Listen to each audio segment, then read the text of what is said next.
Okay. I didn't want to say this. I've been a Lance supporter back since the days he was Sin. I've been there for the long run, been there for the long haul. And I get it. He's young, he's romantically confused and all that, but he's not him anymore. He's not him anymore because he's seriously thinking about Gwen.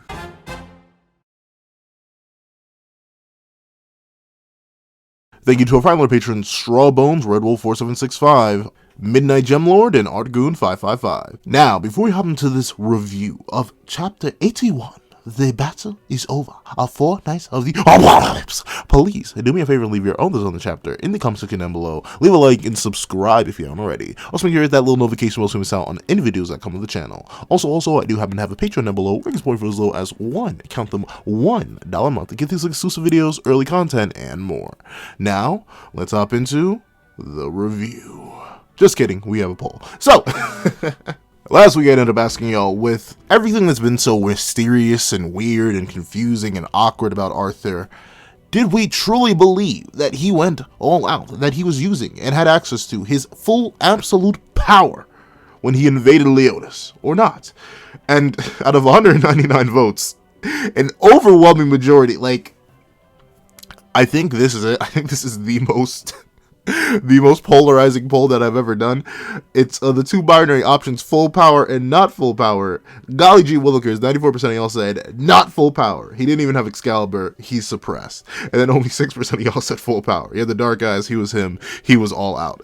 And admittedly, for his sake, I'm hoping it wasn't his full power. I'm gonna agree with the 94% of y'all here, mainly because of the lack of Excalibur, right? There's no reason Carwinon should have been there unless he was specifically not using Excalibur for some other reason, and we never even see him summon it.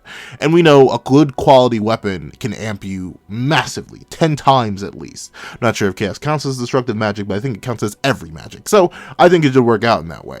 So it makes sense that Arthur was drastically suppressed. Why? I genuinely don't know. If his goal was to just say, obviously his goal is to come and test the Four Knights of the Apocalypse, right? But I don't know. If you ask me, if I have the chance to take care of one of my biggest enemies, aka Meliodas, I'm going to come full out, absolutely everything, 100%. There's literally nothing you can do to stop me from literally bringing out every last ounce of power that I have to try and destroy you. So Arthur being suppressed is a weird narrative thing. I'm going to talk about that in a little bit because we are finally away from Arthur now. But thank you so much for participating in that poll. Make sure you get your input in on tomorrow's poll, dropping at 12 p.m. to make sure that your input is included for next week's review. Now, let's hop into Chapter 81. What's up, guys? Hello, the Pencil here, and here we are to review Chapter 81 of Four Knights of the Apocalypse, which is known as The Battle is Over. And, this chapter has a lot. It's a little, but it's a lot. So let's not waste any time. Let's hop right into it. So we open up, and we get to see that a whole ton of time has passed. We skipped everything. I'm not gonna lie, we skipped the pudding. We skipped any sort of wind down, nothing. And it wasn't even that late. It was maybe at least barely noon by the time we had arrived in Leonis, but we skipped straight to nighttime. And we see Percy. He is bouncing on that bed, high in the sky, up in the air. It's so fluffy. Bro is living his best life. Obviously, when you grow up on, a big old rock, you probably don't have the best of bed quality, but nah, he's in the royal palace now. He's got that good in terms of the fluffiness, and he is bouncing and enjoying it. And we get to see that the entire squad, the Percy squad, which I'll admit, it's a weird thing, right? Because every time I say it, I feel like it sounds like I'm preying on the downfall of the Percy squad, but Nagaba's really testing it. I still believe, some way, somehow, y'all are gonna be written out. Y'all have to be written out or you're gonna die for character development. One of the two has to happen, and I'm not sure which will happen first. I'm kind of stroking my chin at that. I don't know. Because, and it really depends on what the next objective is. If it is going to find a Buzu to get weapons, which I assume it is, just because Lance keeps breaking his, and obviously I don't think Percival is gonna have access to Dragon Handle anymore, because obviously Mel's gonna be like, wait, I know that thing, you can't have that. And he'll take it. That leaves two, and now I think about it, Tristan's sword is broken too. Not both of them, but one of them is broken. So he only has one sword when he's a dual wielder. So pretty much everyone except for Gawain is missing a weapon. And I don't even know what happened to Lita. Did anyone pick that up? I'm probably off screen. So I can see the next quest getting weapons, but are we really going to bring like the Percy squad and the Tristan squad? Is going to be a 10-man band? Wait, would that be 10 men? Would that be 10 men? 1, 2, 3. If we include Sylvan. If we include Sylvan. Actually, no, we don't have to include Sylvan. It's Isolde, Jade, and Kion. And then you have Nasians, Donnie, and Anne. And then you have the 4 knights. So yeah, it'd be a 10-man band, 11 with Sylvan.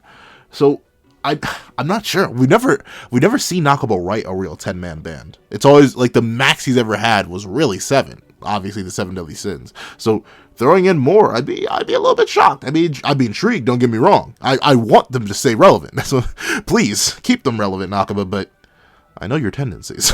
I've seen you before, Nakaba. But we do get to see that. Obviously, Percy's not alone in his little room. The reason I'm talking about the crew is because the crew is all there.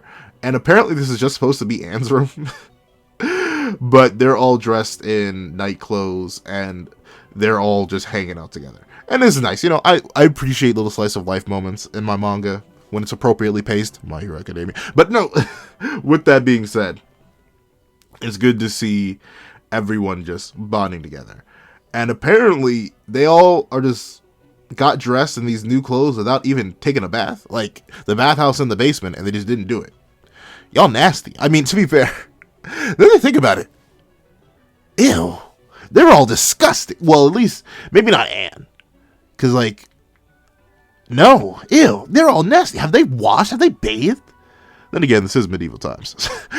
So when I think about it, everyone may be a bit funky. But, like, thinking about it, really, how long has this journey been? A week? A week in real time? Because I don't think it's really been that long. But still, they've gone a week without bathing. At least Percival has. Did he bathe up on the... Yeah, he had a house. I think he bathed up on the mountain. But still, that's nasty. They may have bathed in Kent. Maybe. But with that being said, we do get to see that Percival's like, hey, we should all go get in. And Anne's like, you do realize I am not one of you. I will not get in the bath with you men. And we do get to see that as she declares that, Percy just completely ignores her as he's bouncing on the bed. He's like, well, if that's the case, then afterwards we're going to get new clothes since our old ones got beat up. And I will admit, I do like the constant changing of fits. It's a little thing I appreciate. I don't think Lance is going to get a new one, though. I think Lance is going to be stuck. That's probably going to be his default outfit. Gawain's probably going to get a new fit because hers was absolutely annihilated. Tristan... maybe? I'm not sure. His armor was blown apart. Get him something other than the yellow and blue. That stuff is too ugly. I was going to say like gaudy or like be nicer, but no. It's just flat out too ugly. Never wear that again, Tristan. Seriously. We're seeing people in public. But regardless, it's good to see that the cast is getting new clothes. And we see that Anne seems a little bit angrier than she usually is. So Donnie and Nasians are like, yo, what happened? What's popping? What's going on? And we see that Anne's like, well, you know, I thought being a holy knight would get you praise and love, and like you risked your lives for the people, and the people would love you for that. But plot twist, they kind of don't care, and they want to live in their perfect dreamland known as Camelot, which makes sense. I'm honestly kind of shocked Anne wasn't affected. Like, she wants to see her mom again, right? So I'm kind of shocked she didn't really experience that. I wonder if there's going to be a reason for that. There's going to be some plot reason for that, like maybe her mom isn't human. But then again, I don't know. It's so weird. It was strange that Anne didn't get affected by King's authority when every other human did. Even Percy did. And so it shows that it doesn't necessarily matter how powerful you are. Even Percy was like, yeah, that was crazy. So, I don't know. Interesting. I wonder maybe Anne believes her mom is alive or something like that, so maybe Arthur couldn't manifest her. I don't know. But we do get to see that with that, Donnie's like, well, you gotta understand, holy knights aren't always praised and loved. Like, they fight for the people regardless of what the people want. And obviously, the idealist in Anne is very unhappy with the realist in Donnie. And it's good to hear that Hauser said these things to Donnie before, which is it's nice. It's nice. And we see that Percival, the empath, is like, well, I'm not gonna lie, Anne. They were kind of spitting because, darn, I miss my grandpa. And I do feel bad for him, right?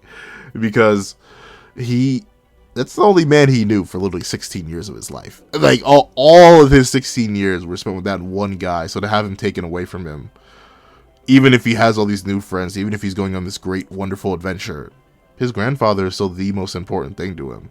It's the reason he still goes on and wants to fight Arthur and Ironside in the first place.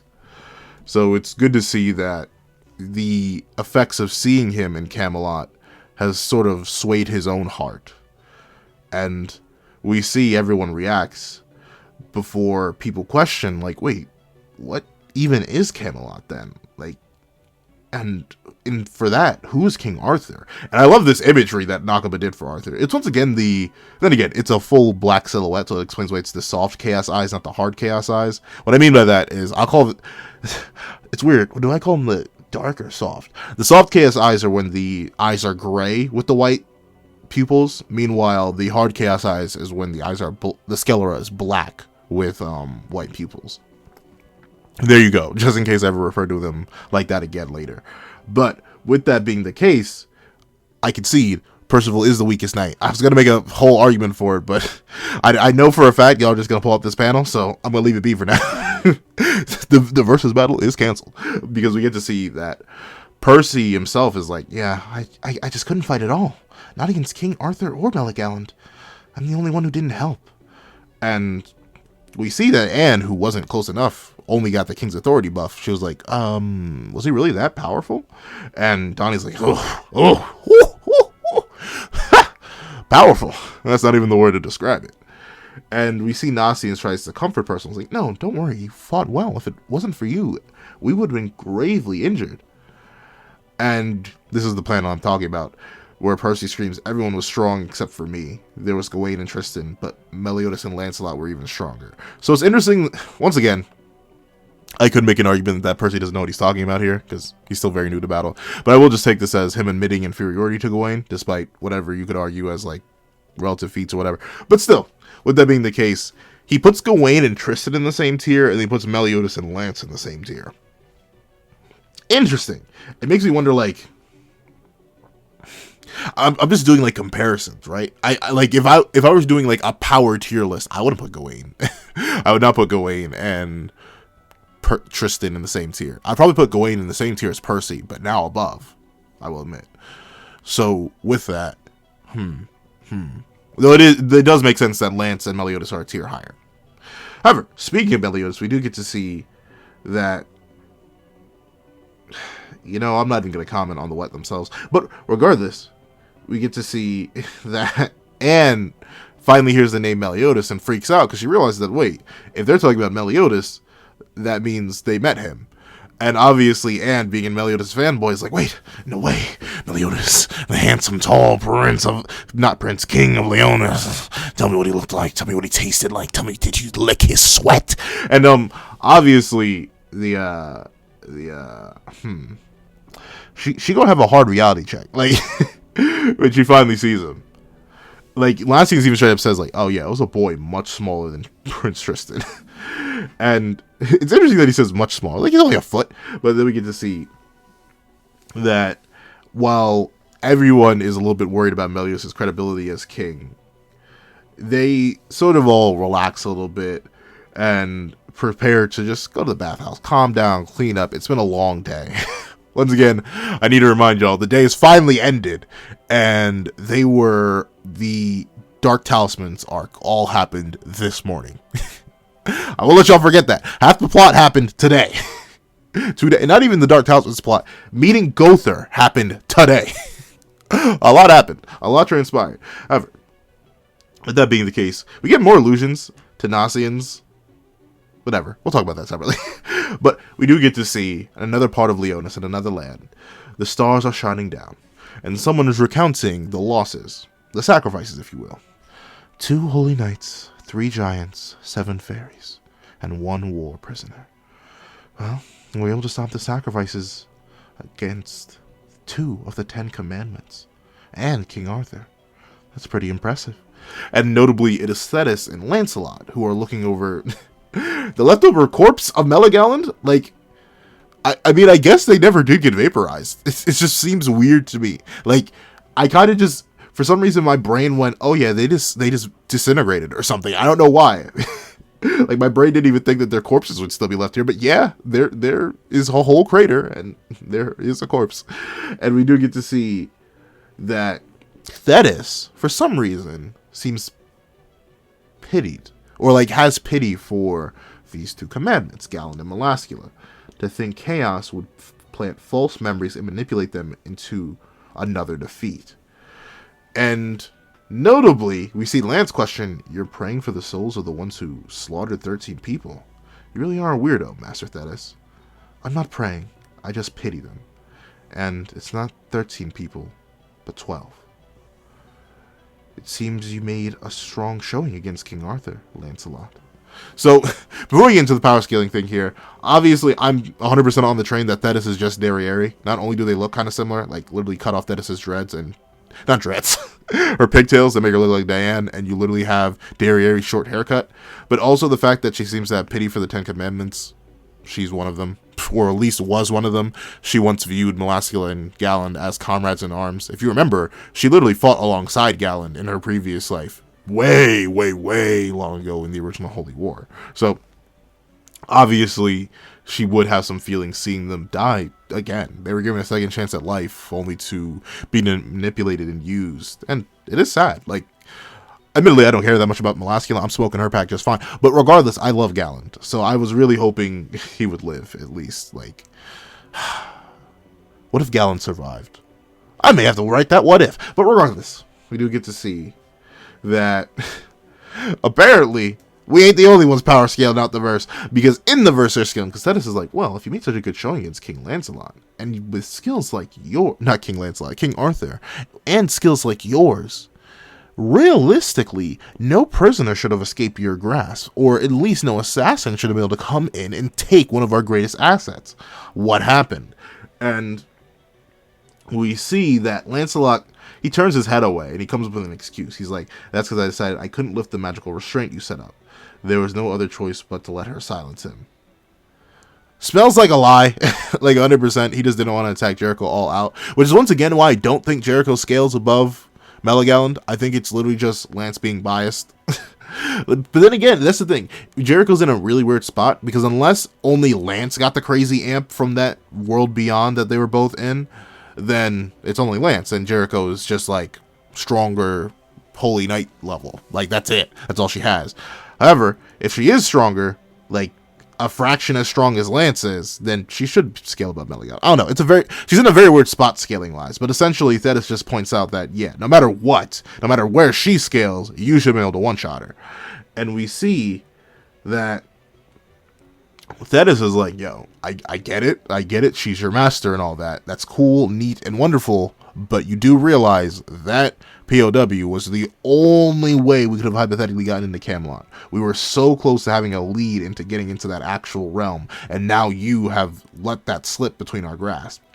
And we see that Lance tries to say that he knows that, he understands that, but no, Thetis doesn't let that slide. She's really about the business here. And we see that Lance judges her like, hey, shut up. Don't act like you know how I feel, stupid head. And we do get to see that Thetis is like, hey, what do you mean? I'm 16, just like you. However, I wonder what Oslo reincarnated as. Like, would he reincarnate into a human, or did he reincarnate into another beast?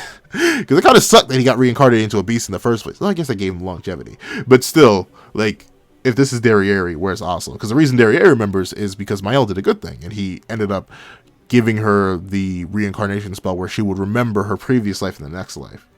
And I'm assuming the reason Lancelot calls her a hag here is because he probably read her heart and was able to figure out that, hey, wait a minute, you're having memories of a time before this life. You may be 16 on the outside or biologically, but that doesn't mean much. And we do get to see that Thetis is like, hey, even if you are reading my mind, there's a difference between that and understanding feelings. So, you leave me be. Go ahead and cool your head, and have a good night. And she taps her staff to the ground and calls him a brat as she vanishes. Once again, if this is Derriere's reincarnate, I wonder why she's a magician. I mean, maybe it's just to honor Mont's speed or something like that, but the fact that she's not a punchy puncher, interesting. Maybe it's just her new biology. And we do get to see that Lance is obviously left in a very weird spot, right? Like, he had his older sister essentially say, Lance, oh, you're so girthy, please. Okay, I'm sorry. I take it back. Y'all can persecute me for that if you need to. But with that being said, Lance is left to reflect on the fact that his older sister essentially confessed love to him. Yeah. And she was like at least a solid 18 before he was born. So there's definitely some problems here. And we do get to see that Lance is reflecting on this as a being who has no real understanding of romance or anything like that. Like, he straight up says, you are my long lost sister and master. That's all I got. I have no idea. And then Lance does a thing that, like, and here come all the people, but pencil, it's illegal, but pencil at the time, but pencil. I don't care. It's weird to me. Regardless, I don't care. Like, it's the same thing with the whole, like, Horikoshi backlash that happened a bit ago. But pencil, it's their culture. I don't care. This is my review. I'm giving you my opinion, and it's nasty. So Lance, immediately having his mind shift over to the time when he was assaulted by a 12-year-old who declared lovership, like. Now, notably, I'm not sure if I have any Japanese audience. I can check that, but last time I checked my analytics, I don't. So I hope I'm not offending anybody with this, but I don't know. A 16-year-old being into a 12-year-old is weird. A 12-year-old being into a 16-year-old is also weird, but it's more weird going backwards. I will admit, it is very strange. And the thing is, we see Lance smile. Yeah, it's just like I don't know why Nakaba would do this to me. I think it's too much. Like, he knows that he's made Lance like a fan favorite, top tier, crazy in the membrane, insane character. And he couldn't just let that slide. He couldn't just let it be good, and that be the end of it. He's like, I know what must be done. I'm gonna make him weird. He made him weird. Like, I'm not even sure if this was normal at the time. I will rely on y'all people who are saying it's just the culture for this one. Is this normal? 16-year-olds and 12-year-olds, is this normal? Like, I don't think it is. I really don't. Especially if 16-year-old is the age of adulthood in this time period, which is seemingly implied to be. I don't think this is normal. But don't be afraid to correct me. Yes, whatever. It's weird to me regardless. Whether it was normal at the time or not, it's weird to me in my modern conventions of where I'm from. Do what you will with that. And we do get to see that Lance decides that he's going to try and see her tomorrow. Maybe he'll go again. And one, and two, she's going to be gone tomorrow. I once again, considering she's still, I'm not sure if this shot of her, I'm pretty sure this shot of her is in Leonis right now. But with her being in Leonis right now, it makes me wonder, like, who did Ironside find? Like, it wasn't Gwen, right? Unless he knows her location, is just going to pop in and be like, whoop, you're mine, and then leave. I don't know. I think he found the wrong one. However, with that being said, we do cut again away, because I love English, to Tristan. And he is swinging and slashing. Notably, he does have another sword already. I'm not sure if this is Esteros and Bael. He's just wielding two swords, and they're coated in magic, so he does have the 10 times amp on him. And as he's swinging and slashing and breathing heavy, in base, notably in base, which I still think is an issue, bruh. Like, get that demon mark under control. But he is simply reflecting on what I thought he was reflecting on. He feels inadequate next to Lancelot, and especially feels inadequate due to how his father treats him. Once again, I've already kind of covered how I think I can't blame Meliodas for that, because one, Meliodas seems like a soft guy, especially now, but even back then, he seemed to have a soft spot for Zeldris, and that was his brother, so I can't imagine how he sees his son, especially from Meliodas' perspective. Like, not only in Meliodas' perspective just as a regular demon, let's just say he lives a regular 1,000 years, though now I do agree that he may live longer because of being a royal demon, but say he just lived the regular 1,000 years. Tristan being 16 makes him a year and a half old in demon years. Let's not even talk about goddess years. I can't even imagine how Elizabeth views him, considering Mael was considered a young guy and he's like 3,500. So with that being the case, I can't imagine what Meliodas sees when he looks at his son. He sees a baby. Like, if I were in his shoes, I would also be looking at like, oh, Don't get hurt. Because once again, Tristan is a thing Meliodas has been building to for 4,000 years. Yes, remember, he said, for everyone who, I always say 4,000 years, because I always think it's common knowledge, but I gotta remember, people do forget. Remember, Meliodas did spend a solid meaty, like, 1,000 years in Purg when he was with Bon. And a little bit before, when he was with Bon, he spent 1,000 years in Purgatory as well. That's where I get the 4,000 years from. His 3,000 years of living up until the current day, and then the 1,000 years in Purgatory. So Meliodas has been around for 4,000 years. So if you want to take it from that perspective and say he was just supposed to die in 4,000 years, he should have died 4 times over. But regardless, with that being the case, Tristan's even younger. He's a fraction of a baby. So I can see why Lance is seen as a safety net for him, because 1, Lance is powerful, and 2, Lance doesn't belong to Meliodas. It's not his kid. It's his nephew, but not his kid. And 2, Meliodas just sees his son, something that he's been working for 1,000 years, or 4,000 years. I understand it. However, with that being the case, Tristan can't understand it, because he wants to be treated seriously. He wants to be viable. He wants to be a threat. And you see Kyle and Jade watch on as he's training himself. And even Jade is like, yeah, Lancelot was incredible in that battle. Which just, I'm not sure if Tristan can hear it, but it feeds into his insecurities all the more. And Tristan is just in pain over the fact that his father has more faith in his brother from another mother than Tristan himself. And we cut away one more time. It's like there are 2 more cutaways, but one more cutaway. We get Gawain, who's alone. And I'm not sure if she's sweating and or crying, but she's covering her ears as the line of Arthur plays in her head again and again. You're such a bad girl, Gawain, running away without permission. How worried, sick do you think my brother would be? And we see, as she shakes underneath her blanket, she just whines and cries for Grandpa and Granny to hold her tight. Man! I'm telling you, if Chaos Escanor is a thing, I will click my heels and jump for joy. I need to figure out who this Granny and Gramps are. The only reason I don't want to say it's Merlin, and it may be someone else, is because, like, Merlin still doesn't look that old. But who knows? You know, she's young. She may call anyone Granny and Gramps. But still, man, I do feel bad for her. I will admit, I do straight up feel bad for Gawain. It's crazy to see the contrast, though. However, finally, we cut back to Lancelot, and he's knocking on Percy's door.